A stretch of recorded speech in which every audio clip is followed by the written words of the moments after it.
अप्रैल माह का पहला सप्ताह कुंभ राशि के लोगों के लिए कैसा होने वाला है। जय माता दी दोस्तों, आप सभी का स्वागत है हमारे YouTube चैनल अमृता एस्ट्रो में। और इस वीडियो में मैं बात कर रही हूं 1 अप्रैल से 7 अप्रैल तक के कुंभ राशि फल के बारे में।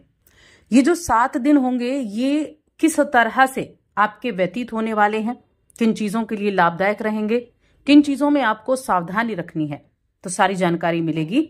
सबसे पहले ये जो 7 दिनों का जो योग बन रहा है, 7 दिनों में जो योग बन रहे हैं उनके बारे में जान लेते हैं।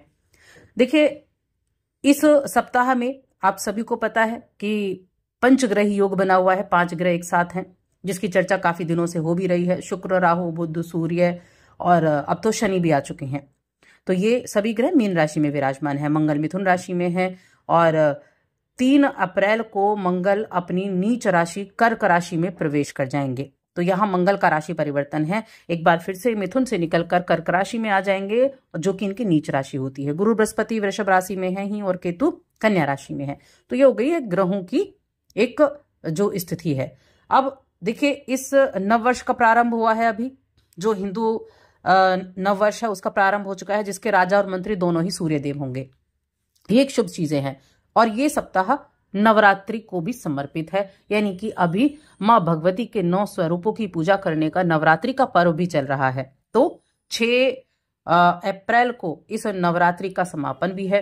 तो यहाँ इस सप्ताह में कई सारी ऐसी चीजें होने वाली हैं जो भाग्य का साथ भी देगी, कुछ चीजों को अच्छा भी करेंगी और कुछ चीजों पर नियंत्रण भी रखने की आवश्यकता आपको होगी। उपाय भी मैं आपको बताऊंगी कि क्या उपाय आप कर सकते हैं, किस तरह से अपने लिए आप अच्छे रिजल्ट भी प्राप्त कर सकते हैं। तो चलिए विस्तार से जान लेते हैं। तो आगे बढ़ने से पहले छोटा सा ही निवेदन है, चैनल पर पहली बार आए हैं और अभी तक चैनल को सब्सक्राइब नहीं किया है तो चैनल को सब्सक्राइब जरूर कर लें। तो मैं कहूंगी सप्ताह की शुरुआत बड़ी अच्छी होने वाली है, एनर्जेटिक तरीके से होने वाली है। बेशक आपके दूसरे घर में आपकी राशि के स्वामी पहुंच चुके हैं, पंचग्रही योग भी बना रहे हैं, लेकिन यहाँ नवरात्र से इस सप्ताह की शुरुआत हो रही है। माँ भगवती की कृपा से आपके लिए ये सप्ताह अच्छा रहेगा। सप्ताह का जो पूर्वार्ध का समय होगा, छोटी मोटी दिक्कतें देखने को मिल सकती हैं जो हमारे जीवन का एक हिस्सा भी हैं, तो उनका समाधान भी आप खोज पाएंगे। इस सप्ताह में आपका सौभाग्य भी आपका साथ देगा, शुभ चिंतक आपके रहेंगे, आपको नई राह दिखाने के लिए, आपकी राह को क्लियर करने के लिए।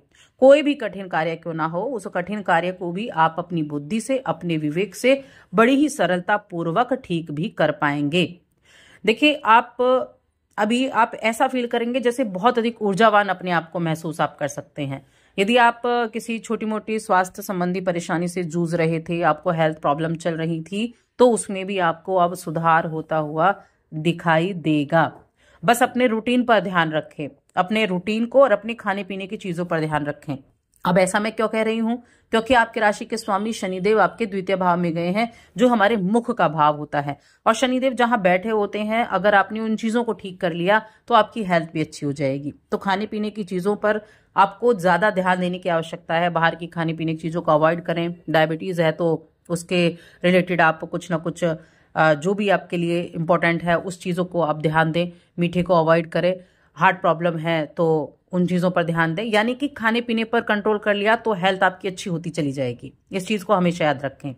कार्यस्थल पर कोई भी चुनौती हो, कोई भी जटिल कार्य हो, उस चीज को आप अच्छे से सामना कर पाएंगे। आपका जो धैर्य है, आपकी जो कुशलता है, वो इन सभी चीजों को संभालने में आपकी मदद करेगी। और यहाँ पर देखिए, सूर्य भी विराजमान है। अभी सूर्य भी आपके मीन राशि में बैठे हुए हैं और अचानक से ऐसा होगा, नेतृत्व से जुड़ा हुआ कोई कार्य आपको मिल सकता है या फिर कुछ ऐसी जिम्मेदारी आपको मिल सकती है जहां आपको बहुत से लोगों को कंट्रोल करना हो या नेतृत्व करना हो। तो ये एक जिम्मेदारी आपको जरूर दी जा सकती है इस सप्ताह में। और आपके जितने भी प्रतिद्वंदी होंगे या आपके जो विरोधी हैं या ऑफिस में जो राजनीतियां चलती हैं ना, उन सब से आप बड़ी आसानी से, बड़ी चतुराई से निपटने का कार्य करेंगे। यानी आपको पता होगा कि इस राजनीति से आप बाहर कैसे निकल सकते हैं। आप अपनी जो एनर्जी है उसको बहुत ज्यादा खर्च किए बिना ही इन चीजों को आप ठीक से देख पाएंगे। अब ये वीकेंड का जो समय रहेगा, इसमें आप अपने पार्टनर के साथ बाहर जा सकते हैं, अच्छा समय बिता सकते हैं। आप दोनों के बीच में अच्छा एक निकटता भी रहेगी, प्रेम संबंध में है उनके लिए भी अच्छा समय रहेगा यहाँ। और मेंटली और फिजिकली दोनों तरीकों से मैं कहूंगी ठीक रहने वाला है। अपनी एनर्जी लेवल को आप बस अपने हाई बनाकर रखिए।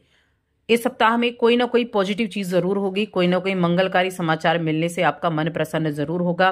किसी को पैसा उधार दिया हुआ था तो उससे मांगने की कोशिश करें, वो भी आपका इकट्ठा पैसा जो है, उधार दिया हुआ पैसा आपको वापस मिल सकता है।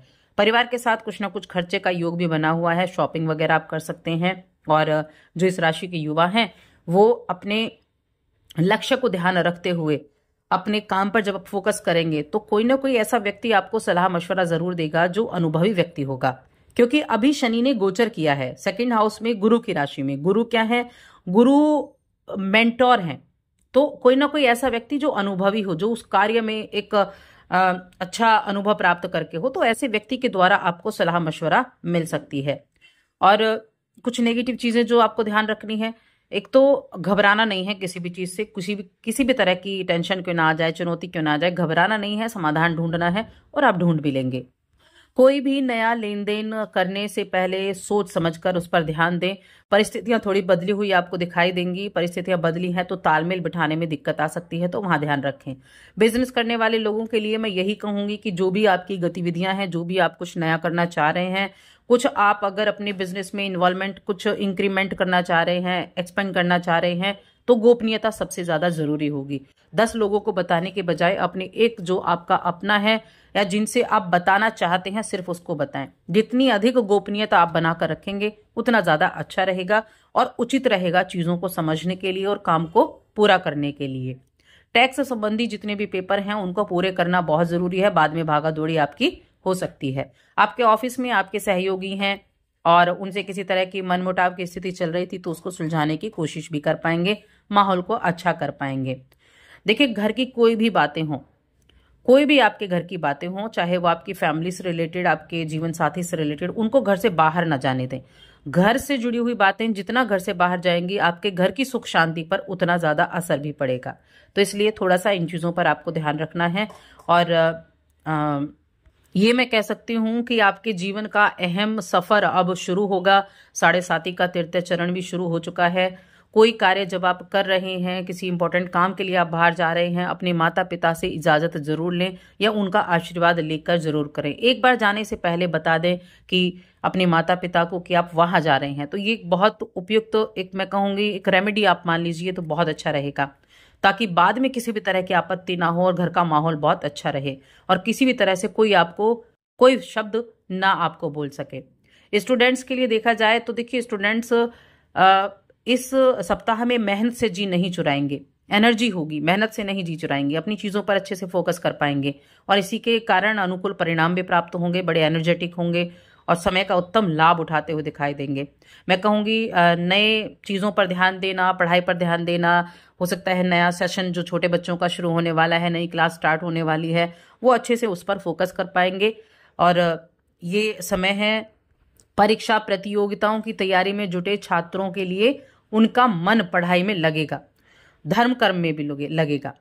तो स्टूडेंट्स के लिए भी ये महीना अच्छा है। देखिए, जो इस राशि के जातक हैं उनसे मैं कहूंगी अभी नवरात्रि चल रहे हैं तो माँ दुर्गा की आराधना आपको जरूर करनी चाहिए। माँ दुर्गा की आराधना करने से देखिए, हर एक देवी को एक दिन समर्पित है। 9 देवी और 9 दिन समर्पित होते हैं और इन 9 देवियों के अलग अलग उनके मंत्र भी होते हैं। प्रत्येक दिन आप जिस देवी का नवरात्र है उस देवी के मंत्र का जाप, एक माला आप जप करते हैं तो उस देवी के अनुसार ही आप अपने नवग्रहों को भी प्रसन्न कर लेते हैं। तो प्रत्येक नवरात्र के दिन उस माता के मंत्र का एक माला जाप जरूर करें। जैसे कि चंद्र घंटा माता हो गई, उनके लिए ऐं श्री शक्ते नमः इस मंत्र का जप कर सकते हैं। कुष्मांडा माता का दिन होगा, ऐं ह्रीं देव्ये नमः इस मंत्र का जप कर सकते हैं। तो इस तरह से एक माला जप प्रत्येक माँ के स्वरूप के लिए आप जरूर करें। इससे आपके जो 9 ग्रह होते हैं उनको भी आप ठीक कर सकते हैं। तो बस आज की इस वीडियो में इतना ही। वीडियो कैसी लगी हमें कमेंट करके जरूर बताएं।